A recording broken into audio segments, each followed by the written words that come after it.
సంసారాన్ని ఎలాగా సర్దుబాటు చేసుకోవాలో కొన్ని విషయాలల్లో చిన్న చిన్న వాటికే అనవసరమైన రాద్ధాంతం చేసుకుంటూ సంసారంలో కొన్ని విధి విధానాలు తెలియక నేనే గొప్ప అనుకుంటూ చాలామంది గొడవలు పెట్టుకొని చెప్పుడు మాటలు విని అటు భార్య కానీ ఇటు భర్త కానీ చెప్పుడు మాటలు విని వారానికి ఒక 2-3 సార్లు గొడవలు పెట్టుకుంటూ పెద్ద మనుషులలో పడి స్టేషన్కి వెళ్ళి కేసులు పెట్టి కోర్టుకు వెళ్ళి విడాకులు తీసుకొని తర్వాత తల్లిగారింటికాడ ఉన్నప్పుడు భార్య పడే కష్టాలు, అదేవిధంగా ఇటు ఇడిపోయిన భర్త పడే కష్టాలు, కొన్ని సందర్భాల బట్టి వాళ్ళు అనుభవించే అవమానాలు, సంసారం ఏ విధంగా సర్దుబాటు చేసుకోవాలి, ఎవరికి వారే యమునా తీరేలాగా కొన్ని చిన్న ఘర్షణలే గోరుతో పోయేదానికి గొడ్డలితో తీసుకొచ్చుకున్నట్టుగా చిన్న సంఘటనలు కూడా భూతద్దాల్లో పెట్టుకొని కొంతమంది సంసారాలు చెడగొట్టుకొని విడాకులు తీసుకుని ఇబ్బంది పడే వారి కోసం, ఇంతవరకు నేను విడాకులు తీసుకునే వారి కోసం ఎప్పుడు కూడా ఒక వీడియో చేద్దాం అనుకున్నానే కానీ ఇంతవరకు కూడా ఏనాడు కూడా నేను ఒక వీడియో కూడా చేయలేకపోయా. అది విడాకులు తీసుకోకూడదు, ఎన్ని ఇబ్బందులున్నా ఆ 4 గోడల మధ్యలో 10 మందికి తెలియకుండా బట్టబయలు అవ్వకుండా వారి సంసారంలో వారికి వారే పరిష్కరించుకోవాలి అని కొంతమందికైనా తెలుసుకుంటే ఎటువంటి సమస్యనైనా సాల్వ్ చేసుకోవచ్చన్న ఉద్దేశమే ఈ యొక్క మా వీడియో ఉద్దేశం. అది నా ఉద్దేశం. అసంటి వారి కోసం ఒక చిన్న మంచి మెసేజ్ గల స్టోరీ అనేది ఇది కొంతమంది వారి మనసుకు తాకిద్ది. ఈ యొక్క వీడియో వారి కోసం ఈ వీడియో. ఒక ఊరిలో తల్లి తండ్రి 2 చెల్లెళ్ళు అంటే ఈ తల్లి తండ్రులకి 3 పిల్లలు అన్నమాట. 2 చెల్లెలు, ఒక అబ్బాయి. అయితే ఏదో వీళ్ళు ఫంక్షన్కి వెళ్తూ ఉంటే యాక్సిడెంట్ అయ్యి వీళ్ళకి ఒక వయసు 14-15 సంవత్సరాలు వచ్చిన తర్వాత ఒక ఫంక్షన్కి వెళ్తూ ఉంటే యాక్సిడెంట్ అయ్యి స్పాట్లో ఇక్కడ తల్లిదండ్రులు చనిపోతారు. చనిపోయిన తర్వాత ఈ 3 చిన్న పిల్లలను ఇడిసిపెట్టి అంటే ప్రాణాలు కోల్పోతారన్నమాట తల్లిదండ్రులు. ప్రాణాలు కోల్పోయిన తర్వాత వీరు ఒక దిక్కుమొక్కు లేని పిల్లలలాగా ఈ సంసారంలో ఒక పెనుమార్పులు వచ్చేస్తాయి. అంటే ఎంతో అన్యోన్యంగా ఒక కుటుంబంలో ఒక సునామీ లాంటి సంఘటన ఎదురయ్యి తల్లిదండ్రులు చనిపోవటం వల్ల యాక్సిడెంట్లో ఈ చిన్న పిల్లలు ఒక 14-15 సంవత్సరాల పిల్లలు అనాథలైపోతారు. అనాథలు అయిపోయిన తర్వాత ఈ 2 చెల్లెల్ని చూసుకునే బాధ్యత అనేది ఈ 15 సంవత్సరాల కుర్రోడి మీద పడిపోయింది అన్నమాట. పడిపోయిన తర్వాత మేనమామలు ఉంటారు, అక్కలు ఉంటారు, మేనమామలు, మామలు, అత్తలు, అలాగే బాబాయిలు, పిన్నులు వీళ్ళందరూ ఉన్నా కానీ ఈ చిన్న పిల్లల్ని ఎవ్వరూ పట్టించుకోరు. కనీసం ఆకలి అయితేనా కానీ అన్నం తింటవా, లేకపోతే వీళ్ళకి పండగలకి ఏమన్నా బట్టలు కొనాలి, వీళ్ళకేమన్నా చదువు చెప్పియాలి, వీరందరూ కూడా ఈ పిల్లల్ని చూసుకునేంత స్తోమత ఉన్నా కానీ వీరెవ్వరు కూడా పట్టించుకోరు. వారి సంసారం ఏంటో, వాళ్ళ పిల్లలేంటో ఎవరికి వారే. కానీ ఈ చిన్న పిల్లల్ని పాపం ఎవరు పట్టించుకోకపోవడం వల్ల ఈ చెల్లెల బాధ్యత అనేది ఈ చిన్న కుర్రోడు 15 సంవత్సరాల కుర్రోడు మీద పడిపోయింది. 15 సంవత్సరాల కుర్రోడు మీద పడిపోయిన తర్వాత చిన్నప్పటి నుంచి ఆ అబ్బాయి స్కూల్ మానేస్తాడు. స్కూల్ మానేసిన తర్వాత వడ్రంగి పనికి వెళ్తాడు, అలాగే కూలి పనికి వెళ్తాడు, పొలం పనులకు వెళ్తాడు. ఈ 2 అమ్మాయిలు మాత్రం చక్కగా చదువు అనేది చెప్పిద్దామనే ఒక పట్టుదల మీద ఆ అబ్బాయి ఈ తల్లిదండ్రులకి ఎంత బాధ్యత అవుతుందో అదేవిధంగా ఈ అబ్బాయి ఈ బాధ్యత అనేది ఈ కుర్రవాడి మన నెత్తి మీద వేసుకొని ఈ అబ్బాయి ఈ చిన్నపిల్లలను చూసుకుంటూ చదువు చెప్పించుకుంటూ ఒక ప్రయోజకులు చేద్దామన్న ఉద్దేశంతో ఈ అబ్బాయి ఏం చేస్తాడంటే మంచి చదువులు చదివిస్తాడు. చదివించిన తర్వాత కొన్ని రోజులకి వచ్చిన మన పెద్ద చెల్లెకి పెళ్లి చేసేస్తాడు. ఇంకా కొన్ని సంవత్సరాల తర్వాత ఈ చిన్న చెల్లెకి కూడా పెళ్లి చేసేస్తాడు. పెళ్లి చేసేసిన తర్వాత వీళ్ళిద్దరిని ఎప్పుడైతే పెళ్లి చేసి బయటకు పంపిస్తాడో ఆ ఒక 4-5 నెలల తిరగక ముందే మళ్ళీ ఈ అబ్బాయి కూడా పెళ్లి చేసుకుంటాడు. కానీ ఈ అబ్బాయి భార్య మాత్రం ఒక గయ్యాలి గంప. అంటే ఒక బంధువులు వచ్చినా సరిగా చూడదు, ఒక స్నేహితులు వచ్చినా సరిగా చూడదు. కానీ అతని ఆమె తల్లిదండ్రులు వస్తే మాత్రం బంగారంలో చూసుకుంటుంది. వాళ్ళ అన్న చెల్లెలు వచ్చినా అక్కతమ్ములు వచ్చినా కానీ చక్కగా చూసుకుంటుంది. కానీ ఈ భర్త తరపున ఎవరన్నా వస్తే సరిగా చూడదనమాట. సరే, ఈ అమ్మాయికి పెళ్ళైన తర్వాతే ఈ అబ్బాయికి పెళ్ళయింది. ఈ ఇద్దరు అమ్మాయిలకి పెళ్ళైన తర్వాతే ఈ అబ్బాయి పెళ్లి చేసుకుంటాడు. సరే, ఈ అమ్మాయి పెళ్ళైన చిన్న అమ్మాయికి పెళ్ళైన కొన్ని రోజులకి ఈ అమ్మాయికి అంటే చిన్నప్పటి నుంచి ఈ అమ్మాయికి కష్టం అంటే ఏంటో తెలియకుండా పెంచిండు ఈ అన్న. అంటే ఇద్దరు అమ్మాయిలకు కూడా కష్టం అంటే ఏంటో తెలియకుండా ఈ అన్న పెంచిండు. సరే, కొన్ని రోజుల తర్వాత ఏమైందంటే ఈ పెద్ద చెల్లెలు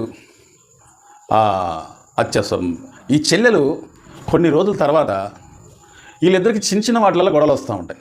అంటే భార్య ఏమన్నా చెప్పితే నేనెందుకు చేయాలి అని చెప్పి భర్త ఏమన్నా అంటే నేనెందుకు పడాలని చెప్పి ఈ భార్య. కొన్ని రోజుల తర్వాత ఈ చుట్టుపక్కల వాళ్ళు బాగా గమనిస్తారు వీళ్ళిద్దరిని. అంటే ఇరుగు పొరుగు వాళ్ళు పక్కపక్కనే ఉంటారు కాబట్టి వీళ్ళకున్న సమస్యలు అనేది, వీళ్ళకున్న గొడవలు అనేది కొద్దిగా అంటే చిన్న చిన్న గొడవలకి గొడవలు అంటే ఇంకా రాద్ధాంతం చేసుకుంటున్నారు. కాబట్టి వీళ్ళు ఏం చేస్తారంటే కొన్ని రోజుల తర్వాత ఈ చుట్టుపక్కల వాళ్ళు వీళ్ళకి అంటే ఈ అమ్మాయికి గొడవల వల్ల మనం కొద్దిగా పుల్లబెట్టంటే మామూలుగా నీ భర్త అంటే నువ్వు పట్టం ఏంటి, అతను నీ చెక్కు చేతల్లో ఉండాలి, నీ చెక్కు చేతల్లో లేకపోతే నిన్ను ఒక ఆటబొమ్మలాగా ఆడిస్తారని చెప్పి ఈ చుట్టుపక్కల వాళ్ళు మొత్తం కూడా ఇతను ఎప్పుడైతే డ్యూటీకి వెళ్ళిపోతారో ఈ చుట్టుపక్కల వాళ్ళు చక్కగా ఎక్కిస్తూ ఉంటారు అనమాట. ఎక్కించి అంటే వీళ్ళ సంసారాలు అయితే బాగానే ఉండాలి. కానీ ఈ అమ్మాయి సంసారాన్ని అంటే వీళ్ళు ఎప్పుడూ గొడవలు పెట్టుకుంటున్నారు కాబట్టే, గొడవలు పెట్టుకొని బయటపడుతున్నారు కాబట్టే వీళ్ళు ఇంకా వీళ్ళకి సులువు దొరికింది అనమాట. ఒకరి మీద ఒకరు ఎక్కిద్దామనే ఉద్దేశంతో ఈ అమ్మాయికి డైలీ చెప్తూనే ఉంటారు. లేనిపోని గొడవలు అనేది ఈ సంసారంలో సృష్టిస్తూ ఉంటారు అనమాట. ఏది చుట్టుపక్కల ఉన్న ఆడవాళ్ళు. సరే, ఈ అబ్బాయి పొద్దాక పనిచేసి అదే మన డ్యూటీ చేసి ఇంటికి వచ్చిన తర్వాత కనీసం నీళ్ళు పెట్టమన్నా నీళ్ళు పెట్టదు, లేకపోతే అన్నం పెట్టమన్నా పెట్టదు. అంటే భర్తకి ఇచ్చే మర్యాద కూడా ఈ అమ్మాయి ఇతనికి ఇయ్యలేకపోతా ఉంటుంది. సరే, ఈ అబ్బాయి ఏంటి పొద్దాక నేను కష్టపడి వచ్చిన తర్వాత కనీసం నన్ను పూచిక పుల్లలాగా తీసేస్తుంది నా భార్య అని చెప్పేసి ఈ అబ్బాయి కూడా అంటే ఈ చుట్టుపక్కల వాళ్ళు చెప్పే సంగతి ఈ అబ్బాయికి తెలియదు, ఈ అమ్మాయికి చెప్పే సంగతి ఈ అబ్బాయికి తెలియదు. అంటే చెప్పి ఎక్కిస్తూ ఉంటారు అన్నమాట. నా భార్య ఏంటి ఇలా చేస్తుంది ఏంటని చెప్పి ఈ అబ్బాయి అనుకుంటుండే కానీ చుట్టుపక్కల కేవలం ఈ అమ్మాయిని ఎడగొడదామని చెప్పి చూస్తున్నారని చెప్పి ఈ అబ్బాయికి అర్థం కాదు. కొన్ని రోజులకి ఏమైందంటే ఈ అబ్బాయికి ఈ అమ్మాయికి పెద్ద గొడవ స్టార్ట్ అయింది. చిన్న చిన్నగా గొడవ అనేది రాద్ధాంతమయ్యి పెద్దవాళ్ళకి తెలిసే అంత ఇదయ్యి అంటే ఈ అబ్బాయి ఏంటి డ్యూటీ చేసి నెలకొచ్చిన జీతం అనేది ఈ అమ్మాయికి ఇస్తూ ఉంటే ఈ అమ్మాయి విచ్చలవిడిగా ఖర్చు చేసేసి నెలకొచ్చేలాడికి ఇద్దరు అంటే ఇతనికి వచ్చే జీతం కూడా ₹1 కూడా మిగిలిచ్చేది కాదు. అరే ఇద్దరు ప్రాణానికి ఇంత అంటే ఒక ₹30,000 వస్తూ ఉంటే రోజుకు ₹1,000 ఎలా ఖర్చు అవుతుందని చెప్పి ఈ అబ్బాయి ₹1 కూడా వెనకాల వేసుకోలేకపోతున్నాం ఏంటని చెప్పి ఈ అబ్బాయి అక్కడ చేస్తూ ఉంటే ఈ అమ్మాయి మాత్రం వృధా ఖర్చులు ఎక్కువ చేసేస్తూ ఉంటుంది. అంటే ఈ అబ్బాయిని ఏదో రకంగా చిత్రహింసలు చేసి అంటే మానసికంగా ఇది చేసి ప్రతిరోజు కూడా ఏదో గొడవ పెట్టుకుందని చెప్పి అమ్మాయి చూస్తూ ఉంటుంది. అక్కడ ఈ అబ్బాయికి నచ్చదు. కష్టపడేవాడు పావుల అంటే కొద్ది గొప్ప తీసుకొస్తూ ఉంటే ఖర్చు పెట్టిందంటే ఇంట్లో ఖర్చు చూసుకున్న తర్వాత కొద్ది గొప్ప వెనకాల పడాలని చెప్పి ఆలోచిస్తూ ఉంటారు. కష్టం సంగతి తెలుసు కాబట్టి ఏ వ్యక్తికైనా అటు అమ్మాయి కష్టపడ్డా ఇటు అబ్బాయి కష్టపడ్డా కానీ చివరికి ఏమైందంటే ఈ అమ్మాయి చెప్పుడు మాటలు విని లాస్ట్కి వచ్చేలాంటికి ₹1 కూడా నెలకొచ్చేలాంటికి మిగిలేదు కాదు. ఈ అబ్బాయికి నచ్చేది కాదు. అసలు మన ఇంట్లోకి ఇద్దరు ప్రాణానికి రోజుకు ₹1,000 ఖర్చు అవుతాను అని చెప్పి ఈ అబ్బాయి సరే పోతే పెద్ద గొడవ స్టార్ట్ అయిపోయిన తర్వాత వీళ్ళ బంధువులు వస్తారు. లాస్ట్కి వచ్చేలాంటికి వీళ్ళిద్దరి పొత్తు కుదరదనమాట. నాకు విడాకులు కావాల్సిందే అని చెప్పి ఆ అమ్మాయి అంటది, నాకు విడాకులు కావాలని చెప్పి ఈ అబ్బాయి అంటాడు. లాస్ట్కి పోలీస్ స్టేషన్కి వెళ్ళింది ఆ కేసు అనేది. అక్కడ నుంచి కోర్టుకి వెళ్ళింది. కోర్టులో విడాకులు ఇచ్చేస్తారు, విడిపోతారు, ఎవరికి వారే యమునా తీరే అన్నగా. 1 నెల అయింది, 2 నెలలు అయింది, ఆ అమ్మాయి అక్కడ ఉంటుంది, ఈ అబ్బాయి ఎక్కడ ఉంటాడు. చివరికి వచ్చేలాంటికి ఈ అబ్బాయి బండేసుకొని ఆ అమ్మాయి ఒకవేళ కలుస్తుందేమని చెప్పి, ఆ అమ్మాయి వాళ్ళ తల్లిగారింటి కాడ ఉంటుంది కాబట్టి ఈ అబ్బాయి బండేసుకొని ఒకసారి ఖాళీగా ఉన్నప్పుడు ఆ వాకిటి నుంచే పోతూ ఉంటాడు, ఒకవేళ కనబడుతుందేమోనని. అంటే ఇన్ని రోజుల దాకా కలిసి ఉన్న ప్రేమ అనేది ఒక ఇకనైనా తెలుసుకుందేమో అని చెప్పి ఆ అబ్బాయి ఆ వాకిటి నుంచే బండేసుకొని అలా వెళ్తూ ఉంటే ఈ అమ్మాయి కానొచ్చేది కాదు. అంటే ఈ అమ్మాయి మీద ఉన్న ప్రేమ అసంటది. ఈ అమ్మాయి తెలుసుకోలేక అంటే 1 నెల 2 నెలలు గడిచిపోయిన తర్వాత ఇక్కడ వీళ్ళ అన్న వాళ్ళ భార్య అంటే ఏమో వదిన టార్చర్ మొదలెట్టేస్తుందన్నమాట. ఎన్ని రోజుల దాకా నిన్ను పెంచాలి, ఎన్ని రోజుల దాకా నిన్ను చూడాలి, మా బతుకు మేము బతుకుతామంటే నువ్వు మధ్యలో వచ్చినావు, ఇప్పుడు నిన్ను చూడాల్సి వస్తుంది. మేము మా పిల్లలకి కొద్ది గొప్ప పుట్టిన తర్వాత మా పిల్లలకి కొద్ది గొప్ప మేము వెనకాల వేసుకోవాలి కదా, నిన్నెందుకు చూడాలని చెప్పి సూటి మాటలు అప్పుడప్పుడు అంటూ ఉంటుంది అనమాట ఈ అమ్మాయి వల్ల వదిన. అటు అన్న ఏం చెప్పలేకపోతూ ఉంటాడు, మానసికంగా బాధపడుతూ ఉంటాడు.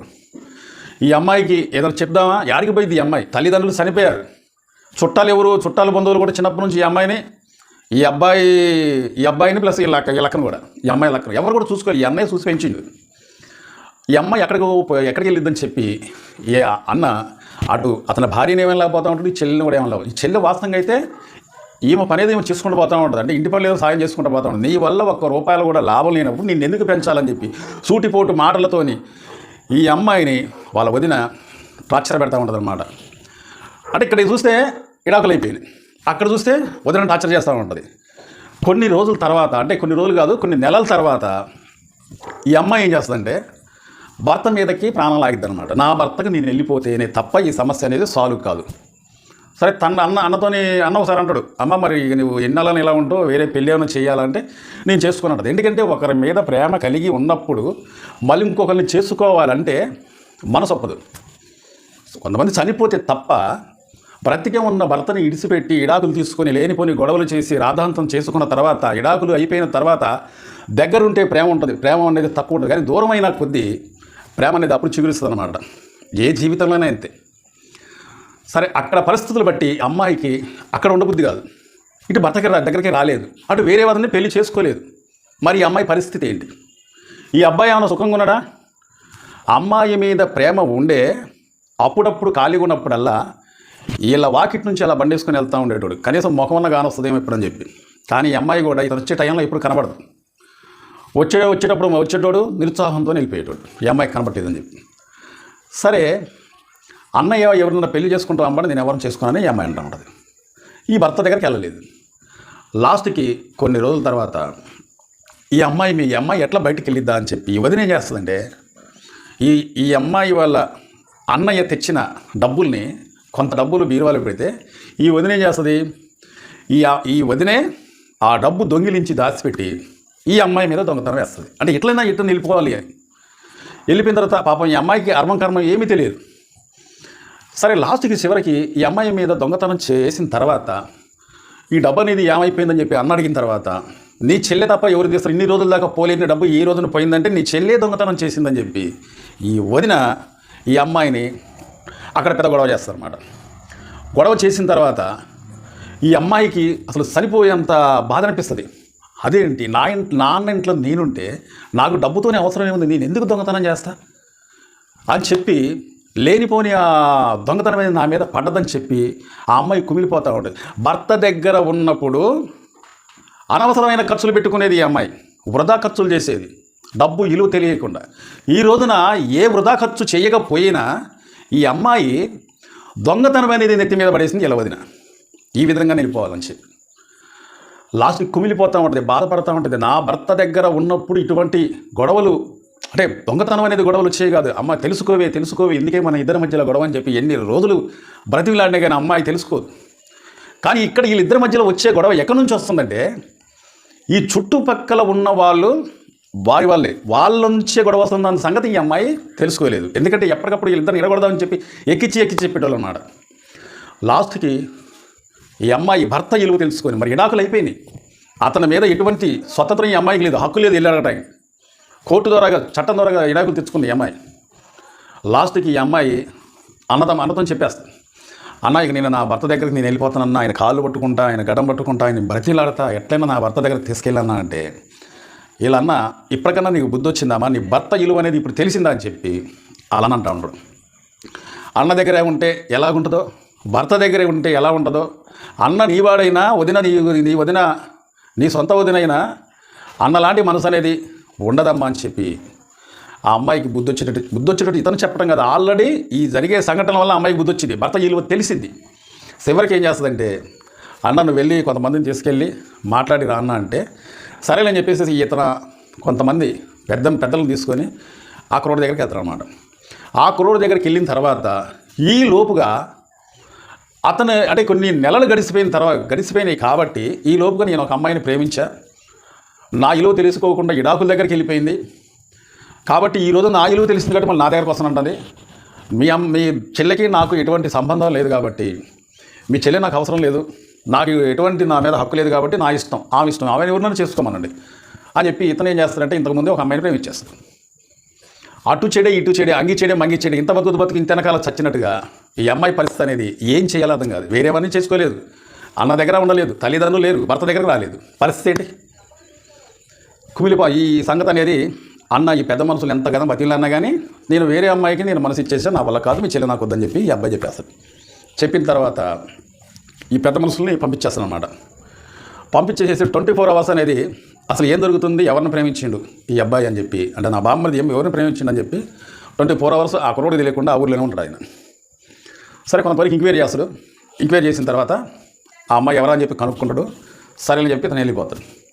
వెళ్ళిపోయిన తర్వాత అన్నయ్య ఏమండి అన్నయ్య, మా ఆయన ఏమండి అన్నయ్య, నన్ను రమ్మండా, మరి చేర తీసుకుంటున్నాడా అని అంటే, లేదమ్మా అతను అసలు నీ మీద ఇటువంటి ప్రేమ కూడా ఇప్పుడు లేదు, ఇన్నాళ్ళు ఉన్నంత ప్రేమ కూడా లేదు, మనం అతను వెళ్ళి అడగడానికి మనకు హక్కు లేదు, ఇడాకులు అయిపోయినాయి కాబట్టి.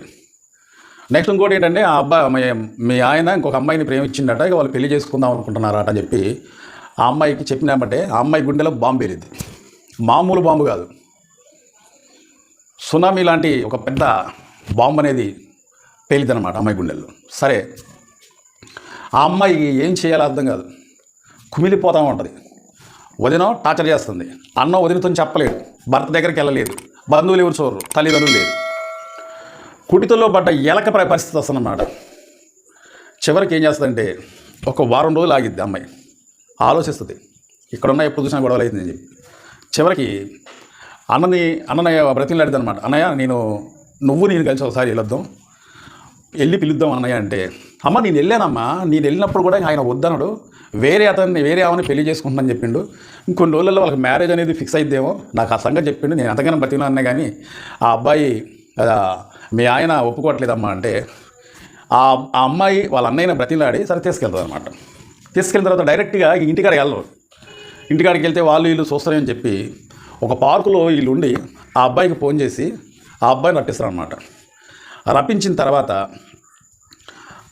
అప్పుడు అన్నయ్య నువ్వు మాట్లాడన్నయ్య అంటే, మరి ఏంటి, మరి నా చెల్లె స్వయంగా దిగి వచ్చింది, నువ్వే కావాలంటుంది, మరి నీ నిర్ణయం అనేది చెప్పంటే, నాకు వద్దు నీ చెల్లె, నన్ను అర్థం చేసుకోలేకపోయింది, నేను డబ్బులు తీసుకొస్తే నెల జీతం వచ్చిన తర్వాత నెల జీతంలో కనీసం నేను తీసుకొచ్చిన డబ్బులు మొత్తం అయిపోయాయి, అప్పులు చేసేది, చుట్టుపక్కల వాళ్ళ మాటలు వినేది, నా మీద గొడవ చేసేది, నేను ఎంత చెప్పినా కానీ వినేది కాదు, సంసారం మంచిగా చేసుకునేది కాదు, కాపురాన్ని కుదిరి చేసుకుంది, పెద్ద మనుషులలో పెట్టింది, స్టేషన్కి వెళ్ళింది, కేసు పెట్టింది, కోర్టుకి వెళ్ళింది, ఇడాకులు తెచ్చుకుంది. దీనిలో ఎవరు తప్పుంది? నాది ఎటువంటి తప్పు లేదు, నేను ఎన్నిసార్లు చెప్పినా వినలేదా, ఇప్పుడు నేనెందుకు వినాలి అంటే, మరి ఎవరినో పెళ్లి చేసుకున్నా, ఎవరినో ప్రేమించానో కదా, మరి మీ ఇద్దరి మధ్యలో మ్యారేజ్ ఏమన్నా ఫిక్స్ చేసుకున్నారంటే అవును చేసుకున్నాను అన్న తర్వాత ఈ అమ్మాయి సడన్గా లేచి ఆమె భర్త కాలమే పడిపోద్ది అనమాట. ఏమండి నన్ను క్షమించండి, ఇన్ని రోజుల దాకా మీ గురించి నేను అర్థం చేసుకోలేకపోయా, దూరం అయినా కొద్ది దగ్గర బుద్ధి అవుతుంది ఇప్పుడు నాకు, నన్ను అర్థం చేసుకోండి అని చెప్పి కాళ్ళ మీద పడిన తర్వాత ఆ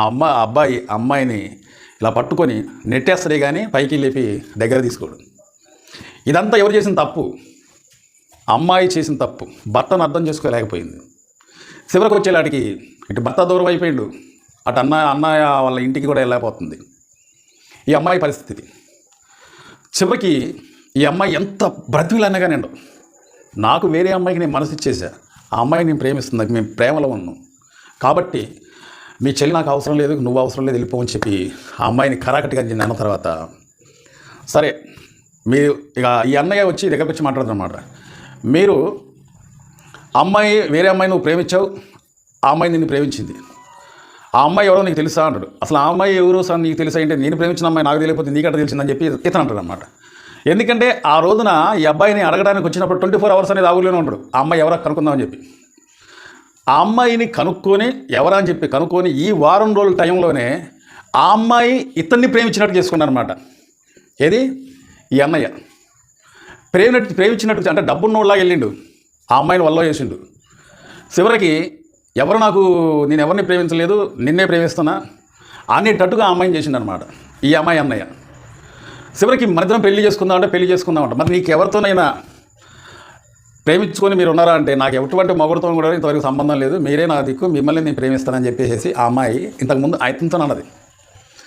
ఇతనితో అన్న తర్వాత సరే ఏదో నువ్వు కొద్దిగా అబ్బాయి ఏం చేస్తాడు, ఏదో నువ్వు కొద్దిగా తెలుసుకొని ఈ అమ్మాయి మీద తప్పుడు మాటలు చెప్తున్నావు అని చెప్పి అబ్బాయి అంటాడు. సరే నువ్వు నమ్మాలంటే నువ్వు నా నోటితో నమ్మలేవు, ఇప్పుడే అమ్మాయికి ఫోన్ చేస్తాను చూడని ఇతను ఏం చేస్తాడంటే ఆ అమ్మాయికి ఫోన్ చేస్తాడు. హాయ్ హలో ఎలా ఉన్నావు, మీరు బాగున్నారా అని చెప్పి అమ్మాయి అంటది. నేను బాగానే ఉన్నాను కానీ మరి ఏంటి సంగతి, మనం ఎప్పుడు పెళ్లి చేసుకుందాం అంటే అది మీ ఇష్టం అంటే మీరు వచ్చేసేసి మా పెద్ద మనసులలో అది మా తల్లిదండ్రులతో మాట్లాడండి, అందరి సమక్షంలో పెళ్లి చేసుకుందామని ఇతను. సరే ఇంతకుముందు ఎవరితోనే నువ్వు ఇంతవరకు ప్రేమించలేదు, నన్నే ప్రేమిస్తుందంటున్నావు కదా, ఏంది అదే ఇంత మరి ప్రేమంతా మళ్ళీ మనం ప్రేమించుకొని అంటే పెళ్లి చేసుకుందామంటే మీరు ఎప్పుడు పెళ్లి చేసుకుందామంటే అప్పుడు రెడీగా ఉంటానని చెప్పి అమ్మాయి ఉంటుంది. అంటే ఇతను ప్రేమించింది అంటే అక్కడ అమ్మాయి ఏం చూస్తుంది, ఇతను డబ్బున్నోడు లాగా వెళ్ళింది కాబట్టి డబ్బు చూస్తుంది. డబ్బు అనేది ఇతని దగ్గర ఉంటే నా లైఫ్ అనేది ఇంకా తిరుగులేదని చెప్పి ఆ అమ్మాయి ఆలోచిస్తుంది. ఇతను పక్కనే ఉంటాడు ఈ అమ్మాయి భర్త. లౌడ్ స్పీకర్ పెట్టిన తర్వాత అది వింటూ ఉంటాను అనమాట. చివరకు మరి సార్ మనం ఈరోజు మీ నాన్న దగ్గరకు వస్తా, మరి మీ నాన్న దగ్గర ఉండంటే మీరు ఎప్పుడు వస్తారో నేను చూస్తూ ఉంటా, మీకోసం ఎదురు చూస్తూ ఉంటా అని చెప్పి అమ్మాయి అంటది. సరే నాకు ఒక ముద్దు పెట్టిన అబ్బాయి అన్న తర్వాత ఆ ఫోన్లోని ఇతనితో ముద్దు పెట్టింది అనమాట. అంటే చివరకు ఎవడు డబ్బున్నోడు వస్తే వాడే నా మొగుడు అన్నట్టుగా ఆ అమ్మాయి ఫీల్ అయింది. ఇన్ని బొట్టలు వేసిందని ఆ అమ్మాయి అనుకుంటుంది. కానీ ఇతను ఏంటంటే ఈమె గుట్ట అనేది బయటికి రావాలని చెప్పి ఇతను వెళ్తాడు అనమాట ఈ అమ్మాయి అన్న. అప్పుడు ఇతనితో ఇతను అంటాడు ఇలా బామ్మర్తితో, చూసావా నువ్వు ఎసంటి దాన్ని ప్రేమించావో. చివరకు ఆ అమ్మాయి డబ్బు వ్యామోహం ఉన్న అమ్మాయి, నా దగ్గర డబ్బు ఎక్కువ ఉందేమోనని చెప్పేసి నన్ను లవ్ చేస్తుంది, నిన్ను వదిలేసింది. ఆ సంగతి నీకు తెలియదు, నిన్ను ఐ లవ్ యూ అన్నది, పెళ్లి చేసుకుంటా అన్నది. కానీ నీకన్నా ఎక్కువ డబ్బు ఉన్నోడిలాగా నేను వెళ్ళేలాంటికి ఇప్పుడు నన్ను పెళ్లి చేసుకుంటానంది. ఇప్పుడు నా చెల్లె కావాలా ఆ అమ్మాయి కావాలా చెప్పని ఇతను అంటాడు అనమాట ఇలా బావ. అన్న తర్వాత దీని ఇతను షాక్ అయిపోతాడు. అవునా నిజం, అదేంటి ఆ అమ్మాయి నన్ను అంత డీప్గా ప్రేమించింది కదా, నువ్వు వెళ్ళేలాంటికి ఇప్పుడు ఈ విధంగా మాట్లాడుతుందని చెప్పి అప్పుడు ఆ అబ్బాయి అర్థం చేసుకుంటాడు. అర్థం చేసుకున్న తర్వాత ఎవరు మంచి ఎవరు చెడి లాస్ట్కి వచ్చేలాడికి ఈ అమ్మాయి ఏం తప్పు చేసిందో అదే తప్పు అనేది ఈ అబ్బాయి కూడా ఇక్కడ చేస్తాడు. లాస్ట్కి బుద్ధి వచ్చినట్టుగా చెప్పింది ఎవరు, ఈ అమ్మాయి వల్ల అన్న. ఆ పరిస్థితికి రావడానికి కారణం ఎవరు, చుట్టుపక్కల వాళ్ళు, ఇరుగు పొరుగు వాళ్ళు. ఈ అమ్మాయి ఇలా చేయటానికి కారణం. లాస్ట్కి ఈ అమ్మాయి ఇక్కడ అన్నగారింటికాడ వదిన కొద్దిగా చిత్రహింసలు చేయడం వల్ల కూడా ఈ అమ్మాయికి బుద్ధి వచ్చింది. సరే ఏదైతేనే ఇలా సంసారం అనేది మళ్ళీ ఇలా ఒప్పుకొని ఒకరి చేతిలో ఒకరు వేసుకొని అన్నయ్య అక్కడే కలిపేస్తారు అనమాట. చివరికి వచ్చేలాడికి ఇలా సంసారం అనేది సుఖాంతం అయిపోయింది. ఇప్పుడు చెప్పండి, భర్త భార్య చిన్న గొడవలు స్టార్ట్ అయ్యి దాని గొడ్డలంతా చేసుకుంటూ ఉంటారు, వాళ్ళ సంసారాన్ని పాడు చేసుకుంటూ ఉంటారు, ఎడాకుల కాడికి వెళ్ళిపోయింది. ఈ వీడియో నేను ప్రత్యేకంగా ఇంతసేపు దాకా ఎందుకు చేస్తున్నానంటే ఇప్పుడు ఈ టైంలో చాలామంది కూడా కోట్లెంబడి తిరుగుతూ ఉంటారు. భార్యకి భర్త అంటే ఎడాకులు కావాలని చెప్పి అటు భర్త వెళ్ళొచ్చు లేదా భార్య వెళ్ళొచ్చు, ఒకరిని అర్థం చేసుకోకపోవటం వల్ల. కానీ లోతుగా ఆలోచించి అసలు ఇది ఎక్కడి నుంచి వస్తుంది, నాకెవరైనా చెప్తున్నారా, నాకెవరైనా ఇరుగు పొరుగు వాళ్ళు మా ఇద్దరిని ఎడగొడదామని చెప్పి చూస్తున్నారా, లేకపోతే నా అన్న చూస్తుందా, నా వదిన చూస్తుందా, లేకపోతే నా బంధువులు ఎవరైనా చూస్తున్నారా అని చెప్పి లోతుగా ఆలోచించండి. లోతుగా ఆలోచించిన తర్వాత ఎక్కడో దొరికింది. అది మీరు కొద్దిగా ఆలోచించి ఎక్కడి నుంచి స్టార్ట్ అవుతుందని చెప్పి ఆలోచించి నిర్ణయం తీసుకోండి. కొంతమంది సంసారాలు విడిపోవడానికి కారణం ఇరుగు పొరుగు వాళ్ళు కావచ్చు, లేకపోతే వాళ్ళు అర్థం చేసుకోకపోవడం కావచ్చు, లేదా బంధుమిత్రులు కావచ్చు. అది మీ సంసారంలో ఎలా నడుతుందో అది మీరు నిర్ణయించుకోవాలి. కాబట్టి ఈ యొక్క అద్భుతమైన వీడియో చూసిన ప్రతి ఒక్కరు కూడా మీకు తెలిసిన గ్రూపులలో షేర్ చేయండి. కొంతమందికైనా ఇది మన వాళ్ళ కాపురంలో ఇడిపోకుండా పనిచేస్తుందని చెప్పి ఈ వీడియో ప్రత్యేకంగా వారి కోసమే చేశారు. మా ఛానల్ నచ్చితే తెలుసుగా సబ్స్క్రైబ్ చేసుకోండి. ప్రతి ఒక్కరు కూడా లైక్ చేయండి. ఈ వీడియో మీద మీ అభిప్రాయాన్ని కామెంట్లో తెలపండి. ఇలాంటి మంచి వీడియోలతో మళ్ళీ వస్తా. నమస్తే.